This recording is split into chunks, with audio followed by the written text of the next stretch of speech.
करवट बदल रहा है देखो, करवट बदल रहा है देखो, भारत का इतिहास, भारत का इतिहास।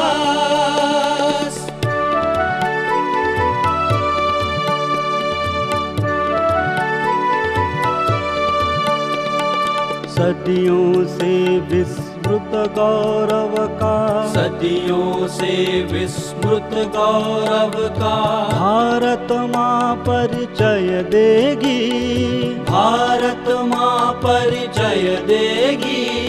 सौम्य शांत सुखदाई जननी, सौम्य शांत सुखदाई जननी, नवयुग नव जीवन देगी, नवयुग नव जीवन देगी।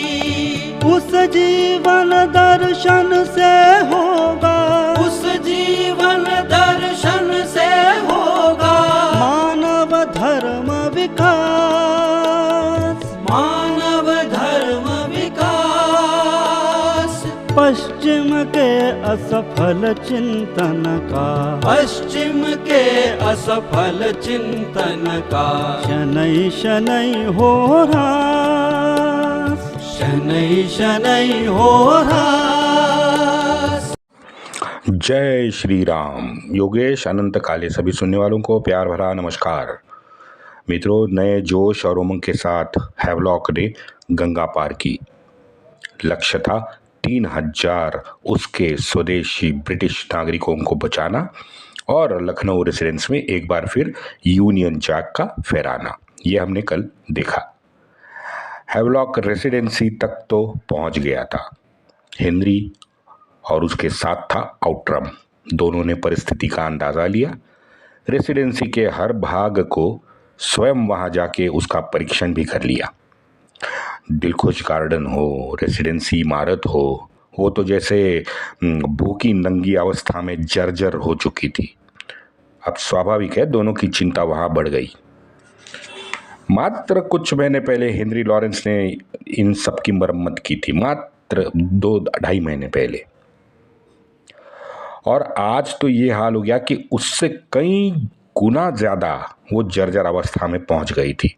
असल में दोनों चिंतातुर थे कि भाई रहेंगे कैसे ये 2-2.5 लोग जो बचे थे, वो तो चिंतातुर थे, लेकिन उनकी चिंता बाहर की सद्य परिस्थिति जब बाहर का जो वास्तव था उससे उनकी चिंता और बढ़ गई थी। भाई दोनों को ये लग रहा था कि ये अनपढ़ गवार डरपोक हिंदी काले हमसे क्या लड़ेंगे भाई। हमारे पास बायोनेट है, हॉविट्जर है, हाँ? बाद में हमारे पास तो उच्च दर्जे की दूरबीनें हैं। उसके बाद में वो सेमाफोन भी तब तक आ गया था। वो मात्र देख के ही डर के मारे ये काले हिंदी भाग जाएंगे। इनके पास ना नेता है ना नीति है, इनका हमसे क्या भाई मुकाबला। हाँ मित्रों, यू कांट जज a book by the cover. हाँ, फेमस एक कहावत है अंग्रेजी में। वही हाल इन दोनों का हुआ। हमारे निर्णायकी राष्ट्रवीरों ने रेसिडेंसी का घेरा सबसे ज्यादा मजबूत कर लिया था।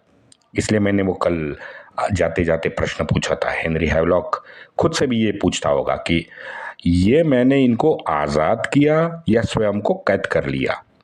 87 दिन के घेरा तोड़ने के बाद आई शाम को सभी फिर एक बार अपने आप को कैद में पड़े देख रहे थे।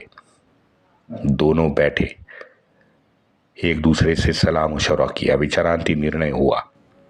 50 साल भारतीय भूमि पर युद्ध लड़ने वाला प्रचंड अनुभवी बुद्धिमान निडर योद्धा हेनरी हैवलॉक और उसके साथ ये चिंता में वार्तालाप कौन कर रहा था? तेज तर्रार घुड़सवार, तलवारबाजी में निष्णात, रणनीति कूटनीति में अव्वल जिसने पूरे प्रशिया में अपना लोहा 1 साल पहले मनवाया था। उसका नाम था जेम्स आउट्रम। वैसे मित्रों, अगस्त, सितंबर और अक्टूबर, ये तीनों महीनों के बीच ब्रिटिशों की जो राज्य व्यवस्था थी वो पूरी तरह से चरमरा गई थी और उसी वजह से संकट में भी पड़ी थी। यहाँ लखनऊ में हैवलॉक आउट्रम थे। वहाँ 25 सितंबर को कर्नल ग्रेथेड अपने 2800 गोरे और सिख बटालियन को लेके दिल्ली से कानपुर निकल पड़ा था। कहने की जरूरत नहीं है कि बीच रास्ते उसने क्या क्या किया, लेकिन वो सब अत्याचार करते हुए जैसे नील ने किया था वही ग्रेथेड ने भी किया था। बीच रास्ते जब उसकी सेना थी तो उसको आगरा जाना पड़ा, क्योंकि संदेशा आया कि भाई वो छोड़ो, आगे का छोड़ो, आगरा का। तो वहाँ से फिर उस दौरान वहीं 3 महीने में ग्वालियर भी हुआ, सीतापुर में हुआ, फिर एक बार आरा में, पूरे बुंदेलखंड में आग लगी हुई थी और लगातार विद्रोही मारकाट करते जा रहे थे। यहाँ आउट्रम तो सभी को उस रेसिडेंसी से ही निकालने के चक्कर में पड़ा। हैवलॉक के पास आया, हैवलॉक ने उसे बिठाया और उसके बाद में बच्चे, विधवा, बूढ़े, बीमार सैनिकों की संख्या हैवलॉक ने आउट्रम को जब बताई तो देखते ही देखते आउट्रम ने अपनी ये जो नई उसके मन में जो आई थी ना योजना, वो रद्द कर दी। दोनों काम पे लगे। तभी आउट्रम को वहीं रेसिडेंसी में लॉरेंस ने तैयार की एक बड़ी सुरंग मिली और वहाँ वो सुरंग में अंदर देखते ही उनको क्या दिखा, उनको खाने से भरी पूरी रसद जो थी उससे पूरा रसद से भरा भांडार उनको मिला, जो 3-4 महीने के लिए तो पर्याप्त था। ये थी हेनरी लॉरेंस। मैंने बार बार आपसे कहा है कि हेनरी और उसका भाई जॉन लॉरेंस ये 19वीं शताब्दी के ब्रिटिश इंडिया राजसत्ता की रीढ़ की हड्डी थे। बाकी सब महान योद्धा थे वगैरह वगैरह, मैं सबको मैं नकारता नहीं हूँ, लेकिन हेनरी और जॉन, ये जो लॉरेंस बंधु थे ना, ये असली रीढ़ की हड्डी थी राजसत्ता की। चल, आउट्रम बाहर आया। आउट्रम ने फिर कर्नल इंग्लिश जो था उसको रेसिडेंसी का जिम्मा सौंपा, हैवलॉक को फरहद बख्श और चित्तौड़ मंजिल जो थी उसके रक्षा का जिम्मा सौंपा। हमारे राष्ट्रवीर ने हमला जारी रखा था। गोरे ने 3000 फीट की लंबी और 8 फुट गहरी सुरंग खोद डाली भाई। तो बाहर क्या हो गया, बाहर हमारे वीरों ने भी छोटी छोटी 20 सुरंगें खोद दी और उसको फिर बारी बारी 7 सुरंग को उन्होंने उड़ा दिया। प्रश्न था, आलमबाग में रखी हुई जो आंग्ल फौज थी जो हैवलॉक ने छोड़ रखी थी, हाँ, उसको संदेशा कैसा भेजा जाए, बड़ा प्रश्न था। क्योंकि जब तक बाहर संदेशा नहीं जाता तब तक अगली योजना बनाना एक प्रकार से मूर्खता थी। फिर उसी वो जो उदास निराश बैठे हुए ब्रिटिश नागरिक थे ना, उसमें से एक फौजी का बेटा सामने आया। उसका नाम था थॉमस हेनरी कवाघान उसका नाम था। अब पता नहीं उसका प्रोनाउंसिएशन क्या करते हैं, लेकिन स्पेलिंग से हम लोग चले तो कवाघान है। अब ये थॉमस हेनरी कवाघान जो है ये महसूल अधिकारी था। इसने फिर आगे आके अपना मुंह काले रंग से खुद को, वो उसने हिंदी काला गरीब हिंदुस्तानी उसको प्रच्छन्न किया खुद को। और उसका साथ देने वाला कौन था? साथ देने वाला था कानन लाल असली गुलाम काला हिंदी। अब ये दोनों यथा तथा आलमबाग पहुंचे। वहां का मंजर भयंकर था। जिस दिन पहुंचे उससे पिछली रात को राष्ट्रवीरों ने गोरों की खून की वहां नदियां बहा दी थी। अगले कुछ दिन फिर हमले जारी वहाँ पे राष्ट्रवीरों ने भी रखे, गोरों का प्रतिरोध भी उसी तरह से तीखा था। इसमें कुछ दिन निकल गए। ब्रिटिश राज सत्ता भारत से लेके लंदन तक पूरी की पूरी हिल गई थी। दिल्ली हाथ में आई थी, लेकिन यह उत्तर प्रदेश का अवध का क्षेत्र, जैसे मैंने अब भी कहा कि दिल्ली में ग्रिथेड की जगह ग्रैंड होप ने ले ली। एक ग्रिथेड की भी एक स्टोरी है, लेकिन आज वो मैं नहीं बताऊंगा। ग्रिथेड को निकाल के कंपनी ने ग्रैंड होप को उसके जगह पे लाया और होप को वहाँ तुरंत कानपुर भेजा गया। अक्टूबर के आखिर में होप मिला ब्रिटिश इंडिया का नया कमांडर कॉलिन कैंपबेल। मित्रों, ये कॉलिन कैंपबेल के प्रवास को थोड़ा विस्तार देना आवश्यक है। ये कॉलिन कैंपबेल 13 अगस्त को इंग्लैंड से डायरेक्ट कोलकाता पोर्ट पहुंचा। पूरा इसने अगस्त में पहुंचा, सितंबर और अक्टूबर के आखिर आने तक उसने अपने खुद के तरीके से नई युद्ध नीति बना के वहाँ पे पूरी जय्यत तैयारी शुरू कर दी कोलकाता में। अब कोलकाता में उसको साथ मिला मद्रास, श्रीलंका और चाइना से जो जीत के अंग्रेजी फौज लौटी थी उन अंग्रेजी सैनिकों का।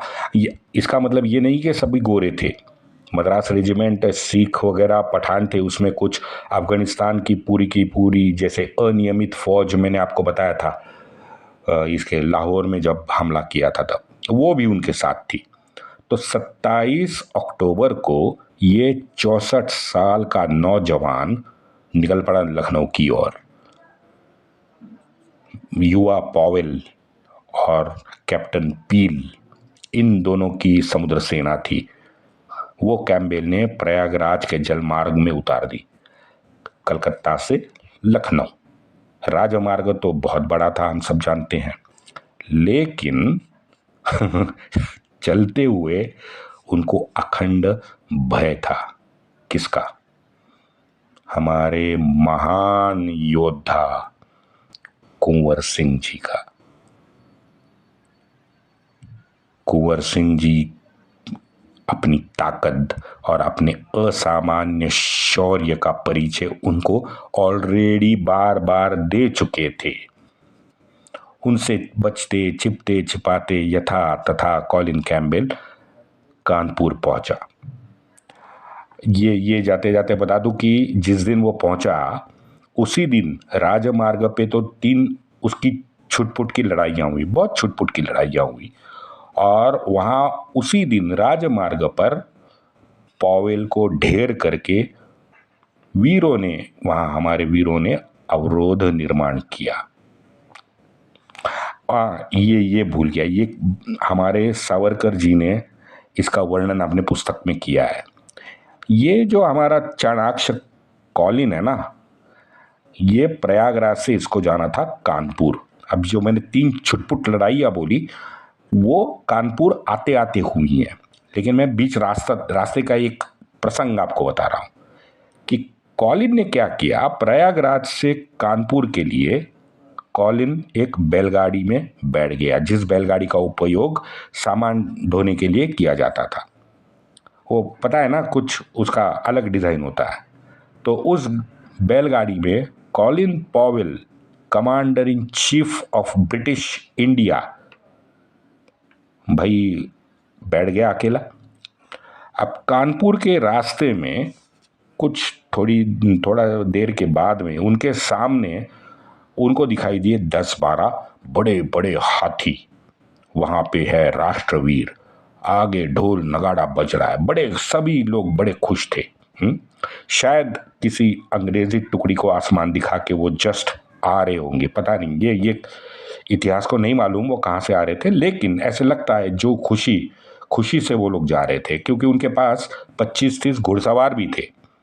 अब गाड़ी में बैठा ये कॉलिन, ये तो भैया पूरी तरह से डर गया, पैंट भी गीली हुई गई पता नहीं, क्योंकि सामने आप देखो 50-100 तो 100% हो गए। हाँ, सभी विजयोन्माद से भरपूर थे, उत्साहित थे। हाँ, ढोल नगाड़े के साथ जा रहे थे। सोचो मित्रों, एक क्षण सोचो, अगर उस गाड़ीवान ने हमारे राष्ट्रवीरों को मात्र आंखों का इशारा अगर किया होता, क्या हो जाता? क्या बात है, क्या बात है। हाँ? कानन लाल, उस क्या नाम था वो, थॉमस कलगम, उसको बाहर ले जा सकता है, लेकिन यहां पे वो कुछ नमक खाया होगा उस बैलगाड़ी वाले ने, तो उसने नहीं बताया। लेकिन अगर बताता मित्रों, इतिहास कुछ और होता।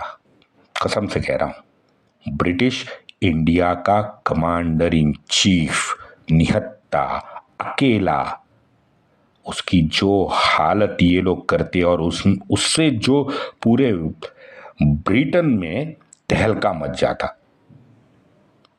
लेकिन ऐसा नहीं हुआ। 28 नवंबर तक वह प्रयागराज का पूरा जो ग्रामीण क्षेत्र था ना, वो पूरा का पूरा स्वतंत्र ही था। इसलिए ये हमारे राष्ट्रवीर दंदनाते बहुत आराम से विजयी जुलूस निकाल के जा रहे थे। 28 नवंबर तक ये पूरा ग्रामीण हमारा प्रयागराज का क्षेत्र स्वतंत्र था मित्रों। और जितना भी ये ग्रामीण क्षेत्र है ना, सभी स्थानों में सभी गांवों से भरमार थी भारतीय सेना में हमारे राष्ट्रवीरों की भरमार थी, जो हर वहाँ छोटे कस्बे या गांव हो, वहाँ से राष्ट्रवीर बन गया था। तो जाहिर है सब पूरा क्षेत्र वहाँ बिल्कुल शांत था। विजयी होने के बाद कोई शोर शराबा नहीं, कोई लूटपाट नहीं, कोई अपहरण नहीं, कोई बलात्कार की घटना नहीं, कोई आगजनी नहीं, कोई जबरन जिजिया उनसे नहीं वसूलता था।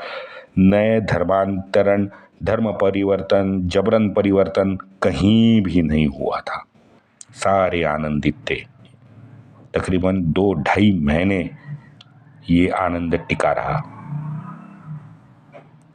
और उससे पहले भी सभी ने ये ग्रिथेड हो, नील हो, ये दोनों का ये जो वहशी दरिंदेपन था ना, ये सब देखा हुआ था। बुंदेलखंड वालों ने भी देखा था और अवध क्षेत्र वालों ने भी देखा था। हाँ, तो कॉलिन पे आते हैं। तो कॉलिन ने क्या किया, तुरंत कानपुर में जो उसको ग्रैंड होप मिला, तो ग्रैंड होप को गंगा पार करके लखनऊ जाने का उसने आदेश दे दिया। ग्रैंड होप के पास 5000 ताज़ा तरीन गोरे सैनिक थे, 300 ऊंट थे और 1000 बैलगाड़ी थे। बैलगाड़ी में पूरी की पूरी रसद पूरी की पूरी दबा के भरी थी। अब ये सब उतर गई गंगा में। जैसे कॉलिन को ये मित्रों पता चला कि होप ग्रैंड कि ये जो पलटन है ये आलमबाग अब जस्ट 1-1.5 दिन में पहुंचने वाली है, भाई हमारा 64 साल का कॉलिन भी उनके पीछे निकल पड़ा लखनऊ की ओर। कानपुर में जब वो गंगा पार उसने करना था, तो कानपुर में उसने 2500 सिखों को पीछे छोड़ा सुरक्षा के लिए। और उनके साथ सिखों के जो 2500 सैनिक थे, उनके साथ थे भोपाल नवाब के कुछ मोमिन गाजी वो भी सिखों के साथ वहां पे रक्षा कर रहे थे। किसकी? अंग्रेजी सत्ता की। भाई भोपाल का इतिहास बड़ा रंजक है भाई।